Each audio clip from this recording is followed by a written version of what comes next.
पर पहुंचे सीएम पुष्कर सिंह धामी आज केंद्रीय मंत्रियों से कर सकते हैं मुलाकात। कहा कि चारधाम यात्रा में पूरे देश से भारी संख्या में पहुंच रहे श्रद्धालु।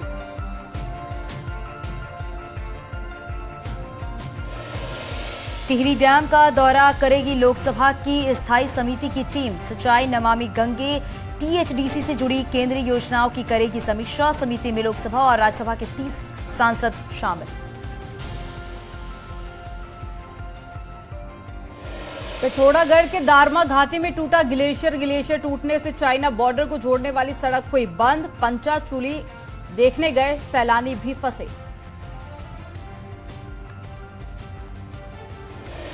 चारधाम यात्रा पर पहुंचे 4,05,000 श्रद्धालु। सबसे ज्यादा केदारनाथ पहुंचे 1,74,000 श्रद्धालु और अभी तक चारधाम के लिए हुए हैं 25 lakh registration. Headlines presented by Uttaranchal University, Dehradun, NAC A+ accredited university.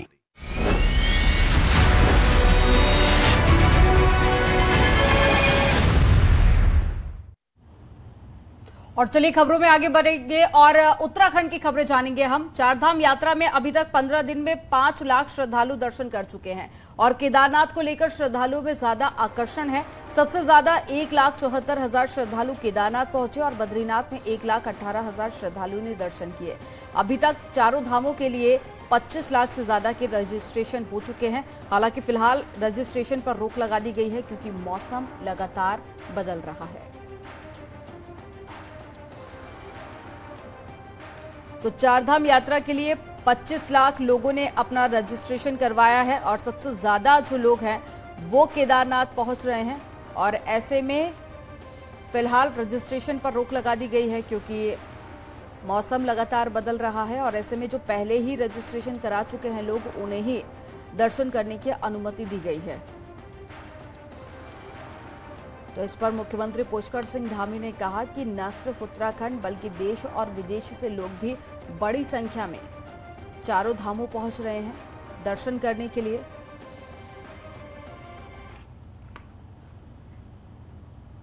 Kedarnath में घोड़े खच्चरों के रजिस्ट्रेशन पर लगी कैंपिंग हटाई गई है।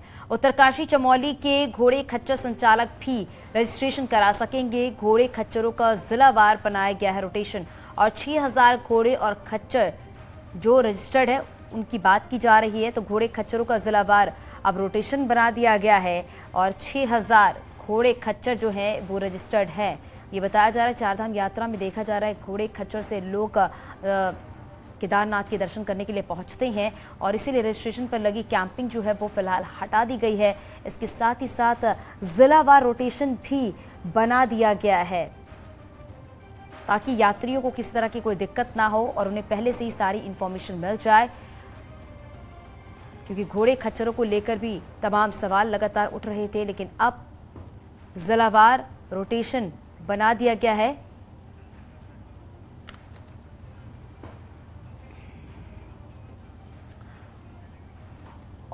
और देहरादून से हमारे सहयोगी सुनील नौ प्रभात हमारे साथ जुड़ गए हैं। सुनील, जरा बताइएगा क्योंकि बार बार मौसम में बदलाव देखने को मिल रहा है, अभी वहां पर मौसम की क्या स्थिति देखने को मिल रही है?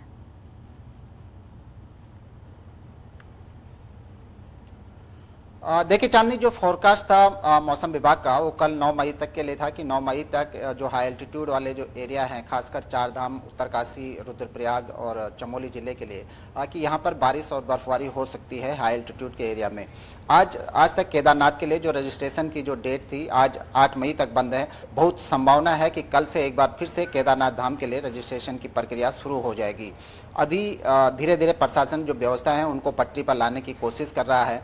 केदारनाथ धाम में खासकर जहां घोड़े खच्चर चलते हैं एक बड़ी व्यवस्था होती है कि 17-18 किलोमीटर का जो पैदल रूट है उस पर घोड़े खच्चरों के जरिए चारधाम यात्री जाते हैं। एक व्यवस्था बनाई गई थी अभी तक कि मैक्सिमम वहां पर 5,000 घोड़े खच्चरों के ही रजिस्ट्रेशन किए जा सकेंगे। लेकिन लगातार जो घोड़े खच्चर संचालक हैं उनका विरोध चल रहा था। 12 मई से उन्होंने आंदोलन पर जाने की भी चेतावनी दी थी। उनका कहना था कि ये संख्या बहुत कम है। तमाम सोच विचार के बाद अब शासन ने ये कैपिंग भी हटा दी है और अब वहां पर लगातार घोड़े खच्चरों के जो रजिस्ट्रेशन है वो एक बार फिर से होने शुरू हो गए हैं। करीब 6,500 के आसपास घोड़े खच्चरों के रजिस्ट्रेशन अभी तक शुरू हो गए हैं। लेकिन केदारनाथ धाम में एक बड़ी समस्या एक घोड़े खच्चर भी बनते हैं। इसके लिए भी पहले एक कैपिंग की गई थी, क्योंकि पैदल का जो रास्ता है बहुत संकरा रास्ता है। एक और घोड़े खच्चर चढ़ते हैं, दूसरी ओर से उतरते हैं, उसी के बीच से पैदल जो यात्री हैं उनका आना जाना भी होता है। तो इसके मद्देनजर ये कैपिंग की गई थी, लेकिन अब ये हटा दी गई है और बाकायदा इसमें अब उत्तरकाशी, चमोली और रुद्रप्रयाग के जो लोकल घोड़े खच्चर संचालक हैं उनको भी शामिल किया जा सकेगा, यानी कि वो भी अब रजिस्ट्रेशन कर सकेंगे। तो एक व्यवस्था नई यहाँ पर कर दी गई है जी। लेकिन सुनील, ये बताइए कि जो घोड़े खच्चर के मालिक हैं, क्या उनमें अब संतुष्टि देखी जा रही है? और साथ ही ये भी बताएगा कि आपने कहा कि आज तक के लिए रजिस्ट्रेशन बंद थे, कल से फिर से शुरू हो सकते हैं, तो क्या मौसम उतना अनुकूल देखा जा रहा है कि अगर दोबारा से गाइडलाइन जारी हो तो ये उम्मीद की जा सके कि जल्द ही अब रजिस्ट्रेशन शुरू हो सकता है?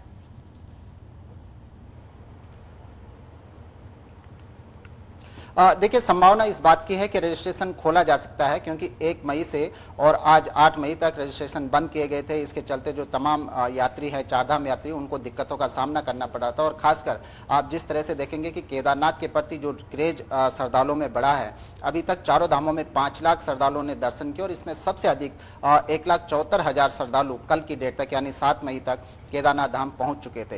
तो हालांकि परिस्थितियां बहुत विषम है, यात्रा बहुत दुर्गम है, लेकिन इसके बावजूद जिस तरह से श्रद्धालुओं का रेला केदारनाथ में उमड़ रहा है और पिछले 8 दिन से यहाँ के लिए रजिस्ट्रेशन बंद थे, तो श्रद्धालुओं की एक लगातार डिमांड है। आप ऋषिकेश में देख सकते हैं कि वहाँ पर काफ़ी भीड़ भाड़ है। इस तमाम के मद्देनजर खासकर फोरकास्ट भी 9 मई तक का है, तो कल 9 मई से ये बहुत कुछ संभावना है कि केदारनाथ के लिए जो रजिस्ट्रेशन है वो ओपन किए जा सकते हैं। और जहाँ तक घोड़े खच्चर संचालकों की बात रही, उनकी प्रमुख मांग यही थी कि वहाँ पर जो 5,000 रजिस्ट्रेशन की जो कैपिंग लगाई गई है, जो शुरू में ही फुल हो चुकी है, उसको खोल दिया जाए। तो आज ये कैपिंग खोल दी गई है और अब इसमें चमोली, रुद्रप्रयाग के अलावा चमोली और उत्तरकाशी के जो घोड़ा खच्चर संचालक हैं वो भी यहाँ पर आकर अपना रजिस्ट्रेशन करा सकते हैं जी। बहुत शुक्रिया सुनील इस पूरी जानकारी के लिए।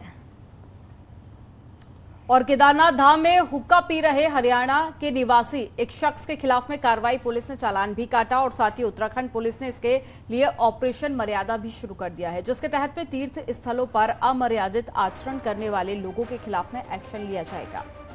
ये तस्वीर आप देखिए, एक व्यक्ति यहां पर हुक्का पी रहा था, जिसके खिलाफ पुलिस ने कार्रवाई करते हुए चालान काटा और अब एक नई पहल की गई है, ऑपरेशन मर्यादा चलाया जाएगा, जिसमें जो लोग हैं इस तरह के अमर्यादित बिहेव करते हैं उन पर एक्शन लिया जाएगा। और साथ ही पुलिस इस अभियान को लेकर भी काफी ज्यादा सजग देखी जा रही है।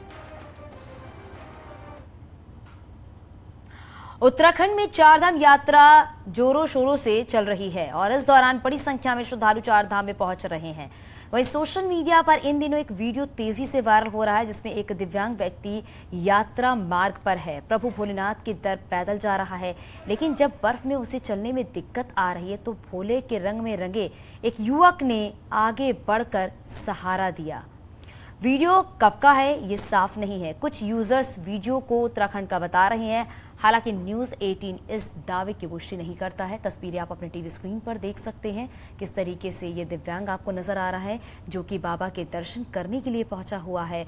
और जैसे ये शख्स श्रद्धालु लड़खड़ाने लगता है, वहीं पर मौजूद एक जो शख्स मौजूद रहता है वो उसकी कैसे मदद करता है, ये भी हम आपको दिखा रहे हैं। और ये वीडियो सोशल मीडिया पर तेजी से वायरल हो रहा है। ये शख्स चारधाम की यात्रा पर पहुंचा हुआ है और दर्शन करने के लिए पहुंचा है। और देखिए कैसे ये शख्स जो कि भोले बाबा के रूप में नजर आता है और ये शख्स की मदद भी करते हुए दिख रहा है। पिथौरागढ़ में चाइना बॉर्डर के करीब दारमा घाटी बड़ा ग्लेशियर यहां पर टूटने की खबर सामने आई और ग्लेशियर टूटने से घाटी को जोड़ने वाली रोड दोक्तो के पास में बंद हो गई। जिस वक्त ग्लेशियर टूटा उस समय 8 लोग यहीं से गुजर रहे थे। गनीमत ये रही कि सभी सुरक्षित हैं और घाटी को जोड़ने वाली रोड बंद होने से ग्रामीणों के साथ ही पंचचूली देखने गए सैलानी भी फंस गए। ग्लेशियर का बड़ा हिस्सा टूटने के कारण में रोड के 2 दिन तक खुलने के आसार नहीं दिख रहे।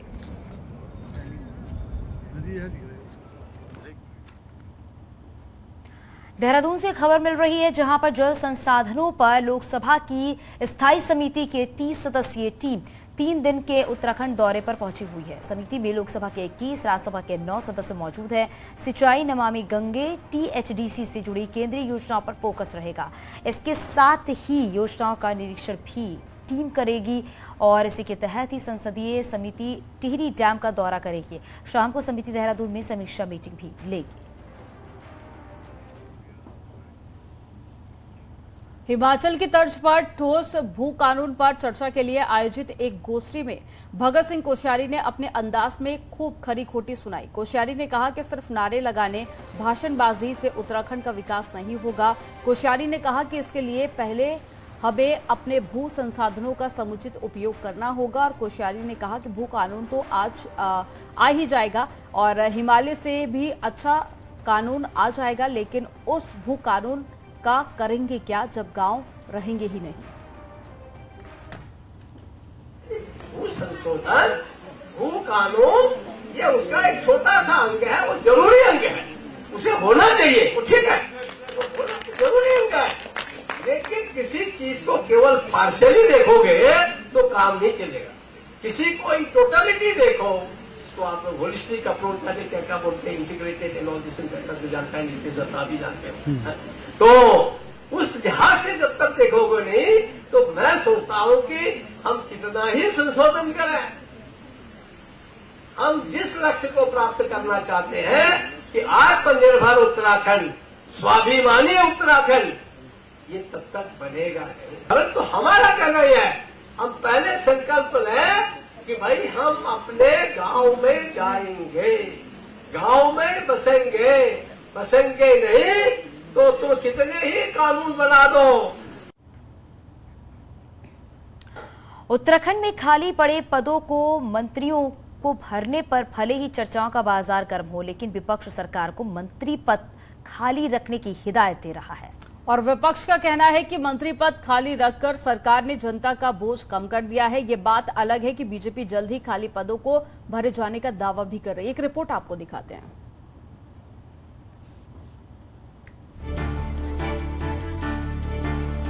त्रिवेंद्र सरकार की तर्ज पर ही धामी सरकार ने भी मंत्रियों के 3 पद खाली रखे हैं। कैबिनेट मंत्री चंदन रामदास के निधन के बाद ये संख्या बढ़कर 4 पहुंच गई है। ऐसे में अब उम्मीद जताई जा रही है कि जल्द ही मंत्रियों के खाली पदों को भरा जाएगा। खाली पदों पर काबिज होने के लिए बीजेपी के दर्जनों विधायक सपने संजोए बैठे हैं, लेकिन पूर्व सीएम हरीश रावत मंत्री पद खाली रखने पर सीएम पुष्कर धामी की पीठ थपथपा रहे हैं और हरीश रावत का कहना है कि सरकार में काबिज सभी मंत्रियों का परफॉर्मेंस काफी खराब है और ऐसे में सीएम मंत्रिमंडल का विस्तार न कर प्रदेश की जनता को राहत दे रहे हैं। किसी ने वन विभाग का चौपट कर दिया है, किसी ने पानी के विभाग को चौपट कर दिया है। जब ये सभी चौपट सिद्ध हो रहे हैं तो उसमें 4 और आ जाएंगे तो राज्य का बोझ बढ़ेगा। इस काम में मैं धामी जी की सराहना करता हूं। लेकिन बीजेपी की माने तो मंत्रिमंडल विस्तार के लिए गंभीर मंथन जारी है, लेकिन कर्नाटक विधानसभा चुनाव के चलते मंत्री पद भरने में कुछ देरी हो रही है। साथ ही बीजेपी का दावा है कि कर्नाटक चुनाव के बाद इस बारे में राय मशवरा कर फैसला कर दिया जाएगा। जल्दी भरने चाहिए, कोशिश है कि बैठेंगे, अभी कर्नाटक का चुनाव खत्म हो रहा है, उसके बाद बैठेंगे, चर्चा करेंगे, जो केंद्रीय नेतृत्व कहेगा वो काम करेंगे। मंत्रिमंडल विस्तार भले ही सीएम का विशेषाधिकार हो, लेकिन अपने बयानों से सुर्खियों में रहने वाले पूर्व सीएम हरीश रावत हर मुद्दे के केंद्र में खुद को ला खड़ा करते हैं। ऐसे में अब खाली पड़े मंत्री पदों को लेकर उनकी राय ने नई बहस को जन्म दे दिया है। न्यूज 18 के लिए अल्मोड़ा से किशन जोशी के साथ पिथौरागढ़ से विजयवर्धन उप्रेती की रिपोर्ट। उत्तराखंड में लंबे समय से सरकारी पदों में एडजस्ट होने का इंतजार कर रहे बीजेपी नेताओं को एक और नई डेट मिल गई है। पार्टी का कहना है कि अभी सेंट्रल लीडरशिप चुनाव में बिजी है और कर्नाटक विधानसभा चुनाव निपटने के बाद ही इस पर विचार किया जाएगा। तो वहीं कर्नाटक में सत्ता में लौटने का दावा कर रही कांग्रेस चुटकी ले रही है कि ना नौमन तेल होगा और ना राधा नाचेगी। कांग्रेस को अपने अंदर का संतोष की चिंता करनी चाहिए। हमारे यहाँ अनुसारित कार्यकर्ता होते हैं, समय के साथ हम कार्यकर्ताओं की कहाँ उपयोगिता उसको तय करते हैं। अनेकों कार्यकर्ता मंत्रिपरिषद में रहते हैं, बाद में उन्हें संगठन काम में लगाया जाता है। केंद्र में भी ये पद्धति है, राज्यों में भी रहती है। बीजेपी जो है उसको झुंझुनने की तरह इस्तेमाल करती है खाली पदों को, ताकि और विधायकों को ये लालच रहे कि यार मेरा नंबर आ सकता है, मेरा नंबर आ सकता है, लेकिन इससे आम जनता का नुकसान हो रहा है। रामनगर से खबर मिल रही है, जहां पर कॉर्बेट की बिजरानी रेंज में 4 अवैध मज़ारों पर बुलडोजर चला है। कॉर्बेट प्रशासन ने अवैध मज़ारों को नोटिस जारी किया था। नोटिस का जवाब नहीं देने पर कॉर्पोरेट प्रशासन ने अवैध मज़ारों पर बुलडोजर चलाया। ये तस्वीरें भी आप उस वक्त की देख रहे हैं जब मज़ारों पर प्रशासन का बुलडोजर चला, उस वक्त की ये तस्वीरें आप देख रहे हैं। हालांकि नोटिस का जवाब नहीं मिलने पर यह बड़ी कार्रवाई प्रशासन की तरफ से देखने को मिली।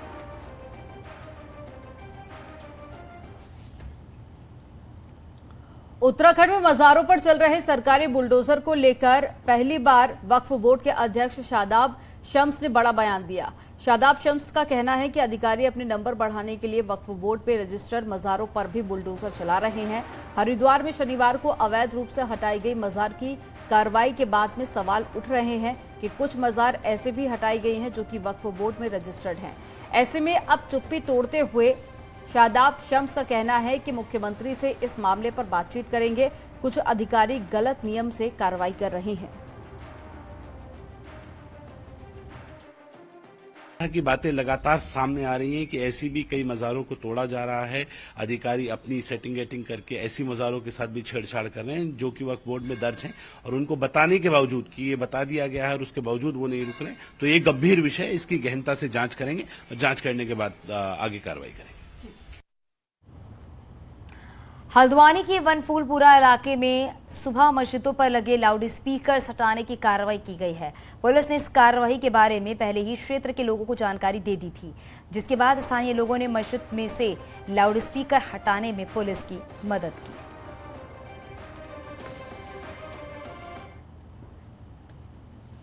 और सरकारी भूमि पर अवैध कब्जे और उसे बेचने के मामले में सरकारी सिस्टम की लापरवाही के चलते भूमाफिया पर एफआईआर तक दर्ज नहीं हो पाई है।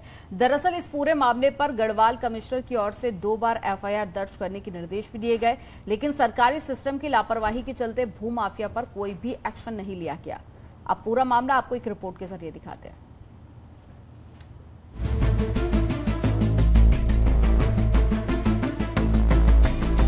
राजपुर क्षेत्र के गुजराड़ा मानसिंह इलाके में सरकार की लगभग 3 बीघा भूमि पर भूमाफियाओं ने कब्जा करने के बाद उसे फर्जी दस्तावेजों के आधार पर बेचने का मामला सामने आया है। जब मामला सामने आया तो साल 2021 में गढ़वाल कमिश्नर ने डीएम को एफआईआर दर्ज कराने के निर्देश दिए थे, लेकिन मामला ठंडे बस्ते में चला गया। इतना ही नहीं, दोबारा कमिश्नर ने जिलाधिकारी को पत्र लिखकर कहा कि सक्षम राजस्व अधिकारी को अवैध कब्जे पर एफआईआर दर्ज कराने के लिए निर्देशित किया जाए। सरकारी सिस्टम की सुस्ती से 3 साल बीत गए, लेकिन सरकारी भूमि पर कब्जा करने वाले खुले घूम रहे हैं। इस पूरे मामले पर कानूनगो और पटवारी को तो सस्पेंड किया गया, लेकिन भूमाफिया पर कार्रवाई की फाइल आगे नहीं बढ़ पाई। अब जिलाधिकारी देहरादून का कहना है कि पत्र मिला है और इस पर कार्रवाई न होने के क्या कारण रहे, इसकी जांच की जाएगी।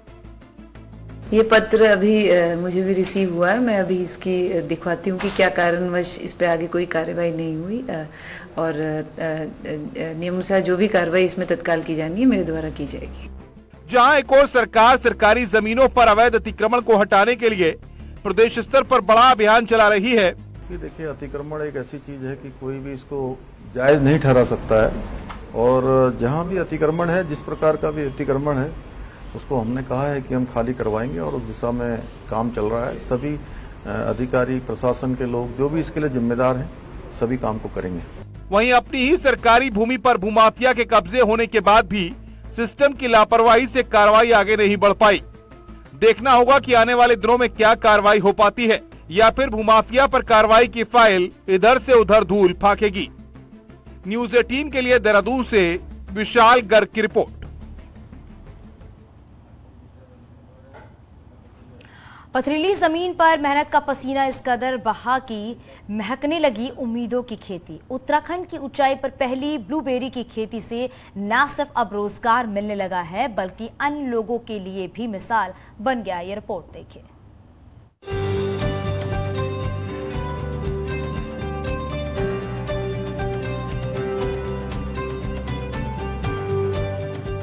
नैनीताल के उखलकांडा के पतलिया में 900 नाली जमीन पर ब्लूबेरी की खेती महकने लगी है।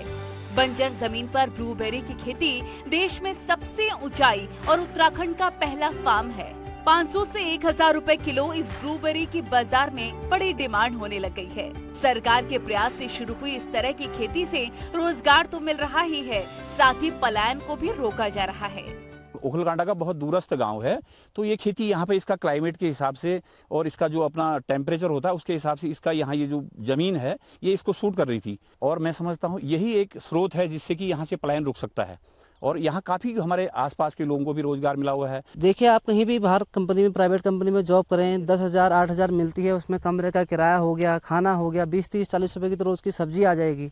वहाँ जाके क्या पैसा बचाता है? कुछ पैसा नहीं बचता। यहाँ आदमी अपने घरों में भी काम कर लेते हैं खेती बाड़ी का, और यहाँ भी कर लेते हैं। ब्लूबेरी एंटीऑक्सीडेंट के साथ औषधीय गुणों से युक्त होती है, जिसमें कई बीमारियों को दूर करने में भी सहायता मिलती है। हालांकि सरकार का फोकस भी खेती और बागवानी की तरफ है, जिसके तहत नैनीताल में सेब, कीवी के साथ साथ ब्लूबेरी को बढ़ावा दिया जा रहा है। ब्लूबेरी और स्ट्रॉबेरीज में भी अब बहुत अच्छा काम होने लगा है। लास्ट ईयर जो गवर्नमेंट ने परमिशन दी थी, अब उसके परिणाम यहाँ पे निकल रहे हैं। 100 एकड़ में ब्लूबेरी की फार्मिंग हो रही है। शायद पूरे इंडिया में पहली ऐसी ब्लूबेरी की फार्मिंग होगी जो इतने हाई एल्टीट्यूड में ब्लूबेरी का उत्पादन कर रहा है। बहरहाल पहाड़ों के दूरस्थ इलाके में अगर ऐसे ही प्रयास हों तो पहाड़ में रोजगार सृजन होने के साथ पलायन को रोका जा सकता है और उत्तराखंड बागवानी में नया मुकाम हासिल कर सकता है। जरूरत है कि सरकार पहाड़ के युवाओं को खेती बागवानी से जोड़े ताकि घर बैठे लाखों की आय हो सके।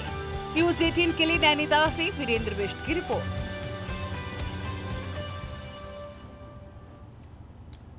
चलिए अब आपको पहाड़ से जुड़ी हुई 10 बड़ी खबरें दिखाते हैं फटाफट अंदाज में। चमोली के कुनिगाड़ गांव में सैन्य सम्मान के साथ में शहीद रुचिन सिंह का कल अंतिम संस्कार। जम्मू कश्मीर के राजौरी में शहीद हुए थे रुचिन। हरिद्वार में भारतीय किसान यूनियन वेलफेयर फाउंडेशन से जुड़े लोगों ने भगत सिंह चौक पर पहुंचकर पहलवानों के धरने को समर्थन दिया। रामनगर में स्वर्गीय मथुरा दत्त मठपाल की दूसरी पुण्यतिथि पर कार्यक्रम का आयोजन किया गया। मठपाल ने लंबे समय तक दुधबोली पत्रिका का संपादन भी किया था। नैनीताल झील में गंदगी को लेकर नगर पालिका की टीम ने किया निरीक्षण। पर्यटन को झील में खाद्य पदार्थों के पैकेट ले जाने की मनाही हुई। कैबिनेट मंत्री प्रेमचंद अग्रवाल मारपीट का मामले को लेकर प्रदर्शन किया गया। सुरेंद्र सिंह नेगी महिलाओं के साथ में कोतवाली पहुंचे और प्रेमचंद की गिरफ्तारी को लेकर मांगी। केदारनाथ धाम में गुरूर चट्टी और साथ ही मोदी गुफा को जोड़ने वाला पुल क्षतिग्रस्त हुआ। मंदाकिनी नदी के दूसरे ओर जाने में हो रही दिक्कत। केदारनाथ में घोड़े खच्चरों के रजिस्ट्रेशन पर लगी कैंपिंग हटाई गई। उत्तरकाशी चमोली में घोड़े खच्चर संचालक भी कर सकेंगे रजिस्ट्रेशन। उत्तरकाशी में एक बार फिर से मौसम बदलने से यमुनोत्री धाम को देखने में बर्फबारी मिली है। मौसम बदलने से इलाके में ठंडक बढ़ी है।